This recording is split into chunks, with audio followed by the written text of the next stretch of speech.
Good afternoon बच्चों। आज हम फिफ्थ में चैप्टर पढ़ने जा रही हैं और हमारा टॉपिक है the prodigal sun. The prodigal सन जो है ये एक ऐसे बेटे की कहानी है जिसमें बताया है कि वो इतना खुदगर्ज होता है कि उसे अपने माँ बाप के लिए जरा भी रिस्पेक्ट या प्यार या उसकी कदर नहीं होती है, लेकिन जो माँ बाप हैं वो उसके सारे गुनाह माफ करते हैं और उसे फिर से अपना लेते हैं। तो अब हम आज ये स्टोरी पढ़ने जा रही हैं। The prodigal sun is a story of love and forgiveness of parents. The Almighty has blessed mankind with umpteen bounties and blessings, but the most lovable of them is the selfless love, care and shelter provided to us by our parents. बच्चों, आपको पता है कि हमारे जो parents हैं वो बिना किसी लालच के, बिना किसी उम्मीद के अपने बच्चों से प्यार करते हैं और उनकी केयर करते हैं और उन्हें हर कोई फैसिलिटी, हर कोई चीज प्रोवाइड करते हैं। इसलिए नहीं कि कल वो हमें भी इसके बदले में सेवा करें। माँ बाप जो होते हैं वो बिना किसी आशा के, बिना किसी उम्मीद के अपने बच्चों की केयर और प्यार करते हैं। लेकिन जो बच्चे होते हैं, बच्चे क्या होते हैं, खुदगर्ज होते हैं और वो माँ बाप की कदर नहीं करते हैं, उनके प्यार की कोई रिस्पेक्ट नहीं करते हैं। तो जो माँ बाप होते हैं, बच्चे जितनी भी गलतियां करें माँ बाप उनको माफ कर देते हैं, यानी कि माँ बाप का जो दिल होता है वो बहुत ही बड़ा होता है। The story also reflects the grace and mercy of God. Repentance on behalf of man is the only way to atone for the sins.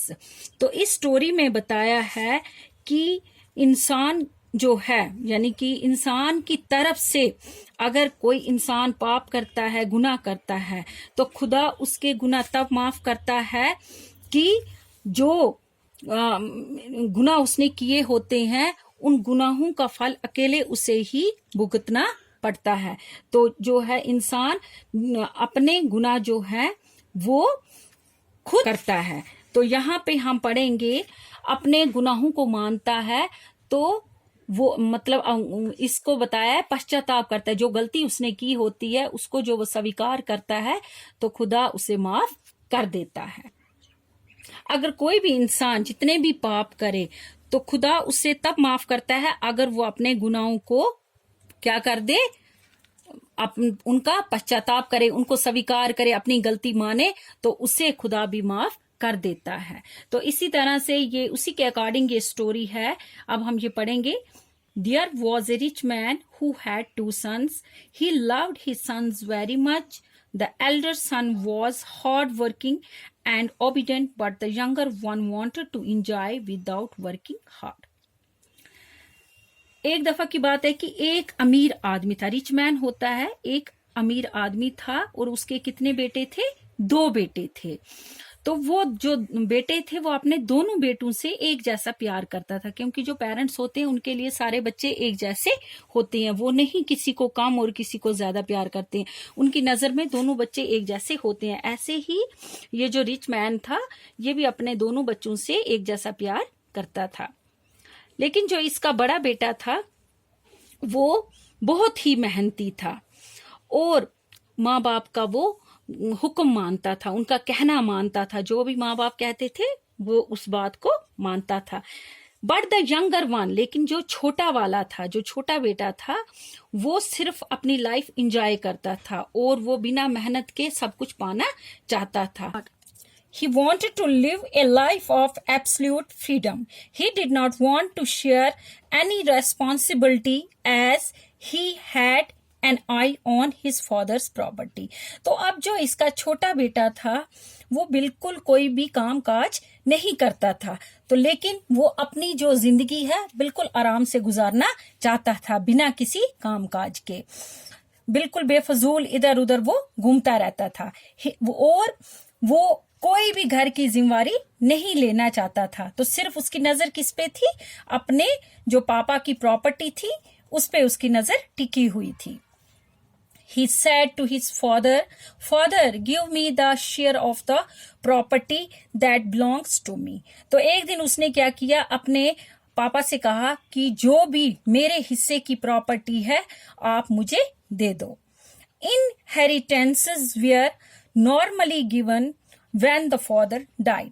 तो जबकि आपको पता है कि जब किसी का फादर गुजर जाता है तो उसके मरने के बाद उसकी जो विरासत होती है उसके बेटे को दी जाती है.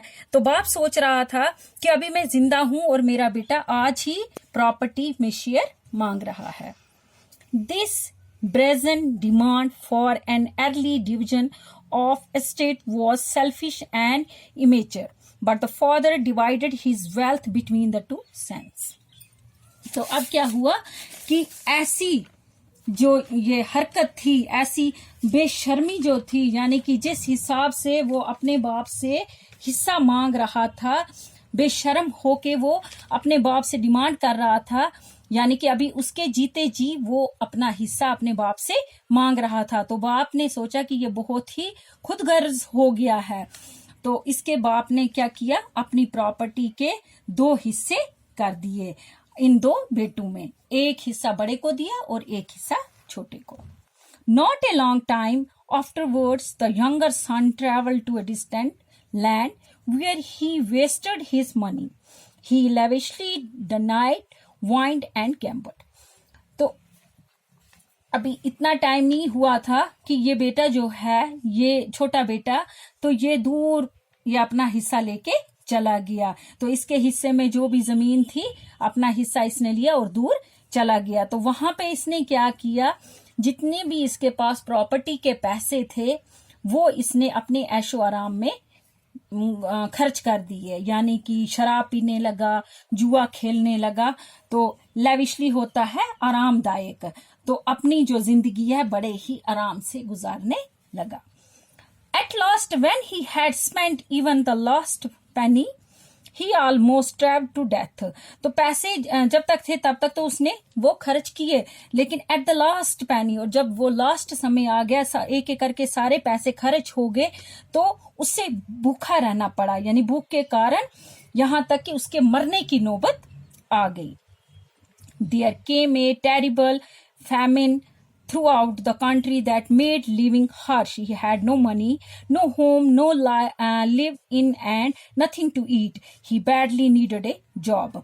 तो क्या हुआ कि जहां वो बाहर चला गया वहां पे जो टेरिबल फैमिन या वहां की कंडीशन जो थी भयानक, वहां पे अकाल पड़ गया था. तो जिसकी वजह से पूरे मुल्क में क्या हो गया था, बहुत ही मतलब डिफिकल्टी, प्रॉब्लम्स क्रिएट हो गई थी. तो उसके पास ना तो अब पैसे थे, ना उसके पास रहने के लिए घर था, और ना ही यहाँ तक कि खाने के लिए भी अब उसके पास कुछ नहीं था.